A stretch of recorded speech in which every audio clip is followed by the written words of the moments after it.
I want you to think about 3 goals that you'd like to achieve in 3 areas of your life. Number 1, what's one personal goal that you'd like to achieve?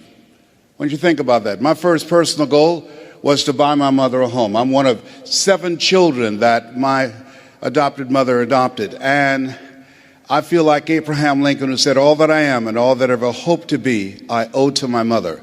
She was a domestic worker on Miami Beach in the United States, and she cleaned homes and she kept children. And we wore the hand-me-down clothes of the children that she kept. She cooked for families, and we ate the food left over from the families that she cooked for. These were very kind and generous people. They would say, "Mamie, whatever food is left over, you can pack it up and take it home to those children that you have adopted." And I used to walk around these big, beautiful mansions, and I'd say, "Mama," and she said, "What is it, Leslie? When I become a man, I'm going to buy you a big, beautiful home just like this." How many have somebody special you'd like to do something for? Raise your hands, please. Very good. We're going to show you how you can make that happen. Now I want you to think about your financial goals, growing your business, advancing your career, taking your life to the next level. I want you to think about the goals that you've set for yourself, why you've invested in yourself and being here. And whatever the goals are that you've set for yourself, and I hope you've raised the bar on yourself, I want you to multiply it 100-fold. I found that most people fail in life not because they aim too high and miss.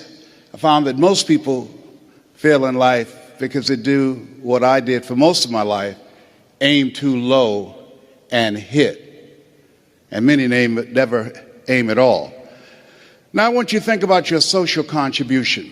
What will be different because you showed up? Horace Mann said we should be ashamed to die until we've made some major contribution to humankind. One of the goals I have is reduce the number of women who die from breast cancer. My mother was a 22-year breast cancer conqueror. How many men over 40? Raise your hands, please. Men over 40, very good. One of the goals every time I speak, I encourage men to get their PSA test, which stands for prostate-specific antigen, and their digital rectal examination. And I'll be glad and they can check our prostate by looking in our ears. You know, it's got to be a better way. I'm turning red as I talk about it, but you can't see it. A friend of mine was at a medical convention. "Hey, Les, let me give you a free rectal." I said, "No, buddy, you too motivated." Homie, don't roll like that, you know. One of the goals I have is teaching people how to tell their story, how to grow their business, be the voice of their business, how to improve the customer service, how to develop their leadership voice, how to go from being local to being global. I want you to think about the things that you want to do with your life, the kind of impact that you want to make. And as you think about those 3 categories, let us say together with conviction, it's possible. Together, please. Everybody together, please. Say it's possible. You know, the easiest thing I do is come up here prepared to speak for you. But the most difficult thing that I've ever done, and took me years to do, was to believe that I could do it. Given my beginning, born in an abandoned building on a floor in a poor section of Miami, Florida, called Liberty City, with a twin brother, being adopted, being labeled educable, mentally retarded in the 5th grade and put back from the 5th grade to the 4th grade, and failing again in the 8th grade, and not having any college education. And if both my birth parents stood up and said, "Hello, son," I would not know either one.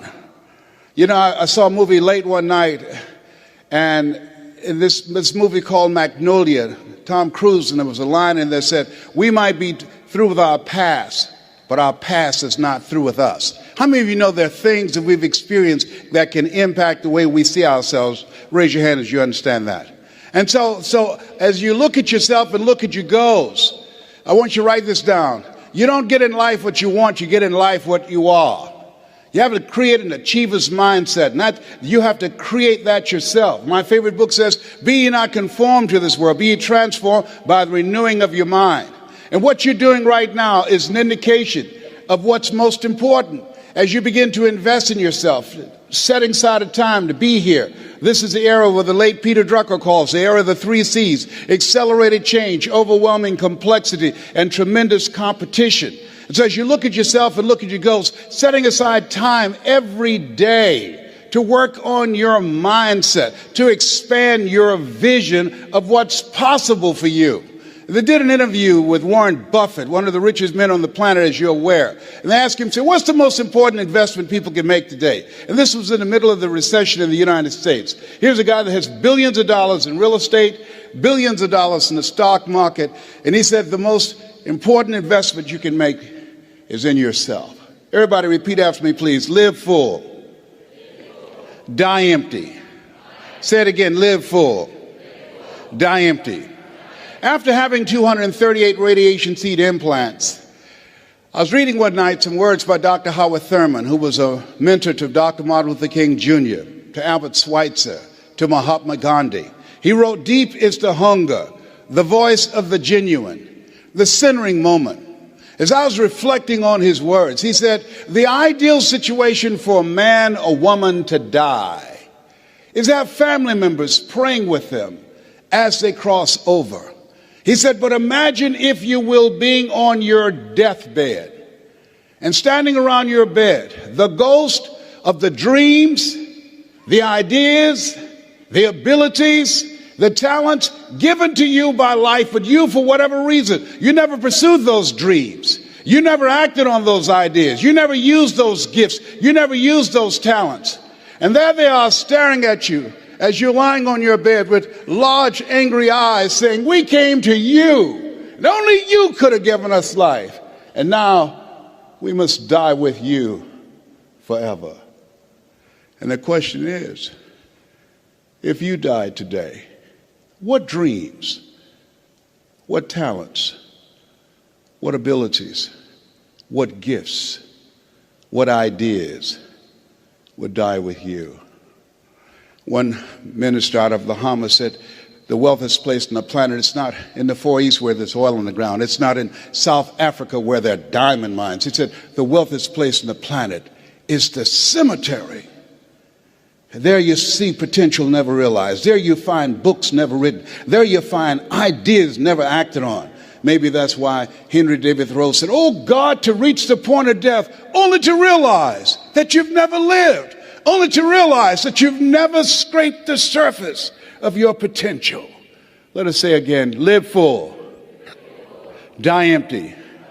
And so as you think about your goals and dreams, I'm suggesting that you set aside time every day, if you're not doing it already, reading 10 to 15 pages of something positive every day, listening to audio programs, investing in yourself to expand your mind for what it's possible, to develop a spirit of optimism. And then the next thing is, let us say together, it's necessary. You see, not only is it possible that you can live your dream and that you have to sell yourself on that every day. There's an African proverb that says, if there's no enemy within, the enemy outside can do us no harm. I didn't do this for 14 years because I convinced myself I couldn't do it. I would go see the late Zig Ziglar and Jim Rohn and the late Dr. Norman Vincent Peale, and I saw Tony Robbins, and my heart said, I could do that. How many of you like to help people? Raise your hands, please. I said, I can do that. And then when I would go to the parking lot, my inner voice would become activated and say, Les Brown, you can't do that. You don't have a college education. Les Brown, you can't do that. You've never worked for a major corporation. Les Brown, you can't do that. Who wants to hear anything you've got to say? How many ever thought about something you wanted to do and you talk yourself out of it? Raise your hands, please. And so that's why it's necessary that we work on ourselves. And let us say together, OQP. Only quality people. Write that down. As you think about your goals and dreams over the next 2 years, over the next 2 days, it's very important that you look at the people in your life and you ask the question, what is this relationship doing to me? MIT did a study. The study indicated that you earn within $2,000 to $3,000 of your closest friends. Whoa, when I heard that, I got a lot of broke people out of my life. My mama said, son, if you run around with 9 broke people, I guarantee you'll become number 10. Dr. Dennis Kimbrough out of Atlanta said, if you're the smartest one in your group, you need to get a new group. So as you think about your goals and dreams, detoxify your life. Les, can I change them? No. It's a full-time job changing yourself. And there are some people that's so negative they can walk into a dark room and begin to develop.